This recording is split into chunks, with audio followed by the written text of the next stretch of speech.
అదానీ ఉదంతం మీద విమర్శలు చేస్తూ ఉండేటటువంటి వాళ్ళు చివరికి వాళ్ళ వాళ్ళ రాష్ట్రాలలో వాళ్ళ పాలక రాష్ట్రాల్లో మళ్ళీ అదే అదానీ పెట్టుబడులు కావాలంటుంటారు. ఈ అంశం మీద చాడా శాస్త్రి గారికి సంబంధించిన ఒక కథనం చూద్దాం. అదానీ ఇష్యూ మీద చర్చ జరపాలని గత 5 రోజులుగా ప్రతిపక్షాలు పార్లమెంటును స్తంభింపు చేస్తున్నారు. సరే, ఈ గొడవ చేస్తుంది ఎవరు? ఇండి అలయన్స్ సభ్యులు. ఈ ముఠాలో లెఫ్ట్ సభ్యులు కూడా ఉన్నారు. అయితే ఇక్కడ ట్విస్ట్ చూడండి. కేరళలో విజిమ్జామ్ అంతర్జాతీయ ఓడరేవుని అదానీ గ్రూప్ అభివృద్ధి చేయడానికి గతంలోనే కేరళ ప్రభుత్వంతో ఒప్పందం కుదిరింది.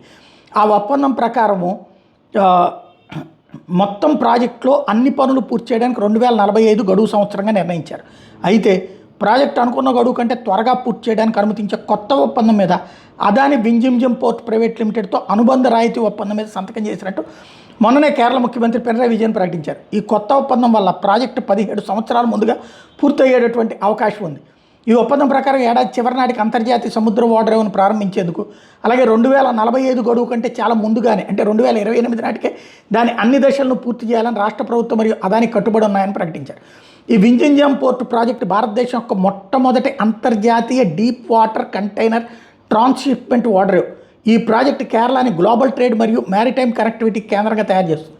2వ మరియు 3వ దశలో సామర్థ్యాన్ని విస్తరించడానికి అదనంగా మరో 10,000 కోట్ల పెట్టుబడి పెడతారు.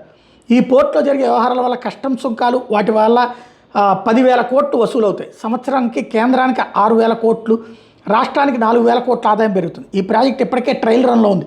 దీనిలో కేరళ ప్రభుత్వం 75% నిధులతో పూర్తవుతోంది. అదానీ గ్రూప్తో కేరళ ప్రభుత్వం కుదుర్చుకున్న అగ్రిమెంట్ ప్రకారం కేరళ ప్రభుత్వ పర్యవేక్షణలో అదానీ గ్రూప్ ఈ పోర్టు 40 సంవత్సరాల కాలం మెయింటైన్ చేస్తుంది.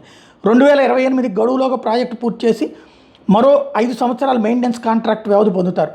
కోవిడ్ కారణంగా ఈ ప్రాజెక్ట్ నిర్మాణంలో జాప్యం కారణంగా 219 కోట్ల జరిమానా అదానీ గ్రూప్ మీద విధించారు.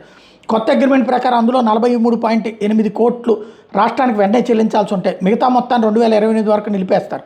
అదానీ గ్రూప్కి పోర్ట్స్ అంతర్జాతీయ స్థాయిలో నిర్వహించే నైపుణ్యాల గురించి ప్రముఖ ఆర్థికవేత్త మరియు కాంగ్రెస్ నేత మణిశంకర్ అయ్యర్ సోదరుడు స్వామినాథన్ అయ్యర్ విపులంగా ఒక ఆర్టికల్ రాశారు. దాన్ని బట్టి అర్థం చేసుకోవచ్చు వాళ్ళ కెపాసిటీ ఏంటనేది.